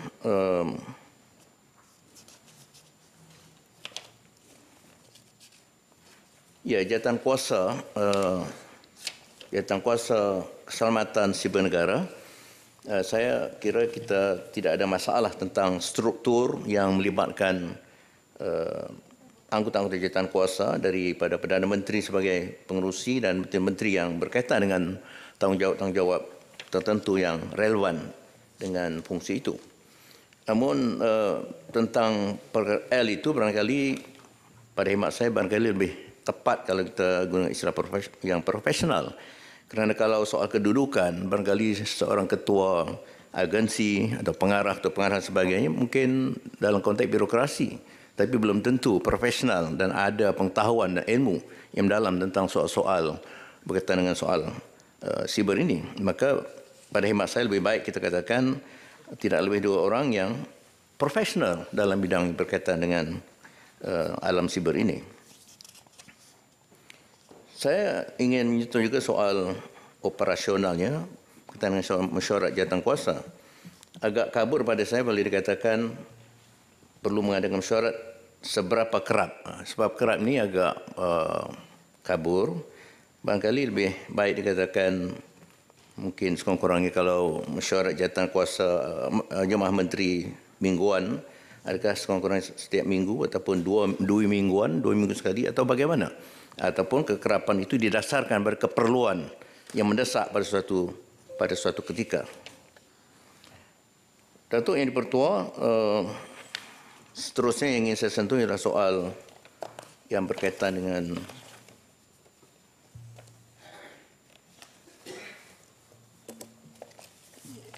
tadi disentuh juga oleh Yang Berhormat Senator sebelum ini, iaitu publicity itu perlu.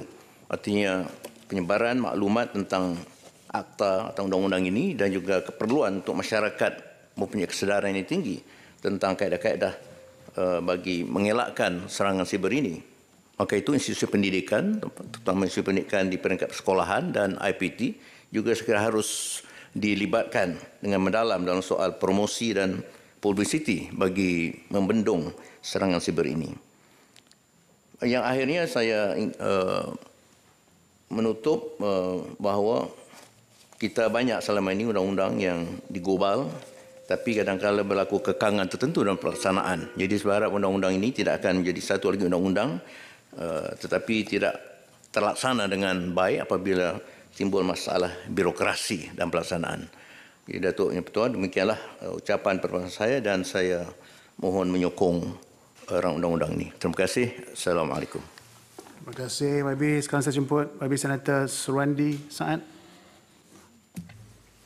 Bismillahirrahmanirrahim. Assalamualaikum warahmatullahi wabarakatuh dan salam sejahtera.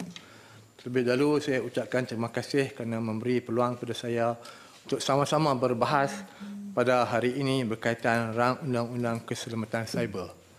Sama ada kita sedari atau tidak, keselamatan cyber menjadi satu keutamaan kita sekarang. Kerana kita telah melihat bagaimana musuh-musuh cyber ini telah mengancam negara. Dulu kita menjadikan dadah musuh utama negara. Sekarang saya melihat keselamatan cyber juga adalah satu musuh utama. Dan seterusnya itu kita merasakan memerlukan satu pemikiran dan kecanggihan bagaimana kita nak mengenai isu ini. Saya mengambil maklum akan keperluan pengubalan rang undang-undang ini adalah bertujuan untuk menangani pencerobohan atau serangan ke atas infrastruktur cyber negara. Dan seterusnya pencerobohan kritikal ini boleh membawa dan memberikan impak yang cukup besar kepada negara dan rakyat Malaysia dan pada masa yang sama turut mengancam keselamatan ekonomi, kesihatan dan juga pembangunan sosial. Tahniah atas inisiatif Kementerian bagi menguatkuasakan undang-undang ini. Namun yang demikian, terdapat beberapa persoalan yang berbangkit melibatkan RUU ini yang saya ingin dapatkan penjelasan daripada Yang Berhormat Menteri. Pertama sekali berkaitan penubuhan Jawatankuasa Keselamatan Cyber Negara. Saya difahamkan bahawa Jawatankuasa ini telah ditubuhkan pada tahun 2000 di bawah arahan Majlis Keselamatan Negara MKN 26. Pengurusan keselamatan negara justru apakah tindakan yang telah diambil atau sedang dikenal pasti dalam memastikan tidak akan berlaku pertindihan arahan dan kuasa serta bagaimanakah pemadanan kuasa bagi memastikan jawatankuasa ini akan bertindak sewajarnya. Mohon penjelasan daripada YB Menteri berkaitan isu ini. Berdasarkan laporan daripada Cyber Security Malaysia, untuk separuh pertama tahun 2023, sektor kerajaan paling banyak mengalami kebocoran data. Diikuti dengan sektor telekomunikasi. Bahkan pada hari ini juga kita sentiasa menggalakkan pengisian data peribadi seperti padu dan sebagainya. Justru bagaimanakah kerjasama antara agensi yang turut melibatkan sektor komunikasi juga dalam memastikan agenda memelihara dan memberi perlindungan terhadap data ini akan lebih berkesan dalam masa hadapan. Sejauh manakah kita mempunyai kepakaran bagi membendung pencerobohan ini terutamanya dalam sistem kerajaan. Mohon penjelasan YB Menteri dalam isu ini. Bahkan, Pasal 12 bertujuan memberi kuasa eksekutif, kuasa untuk melantik mana-mana pakar yang berkelayakan dalam keselamatan cyber sebagai pakar keselamatan cyber ini. Adakah kita memerlukan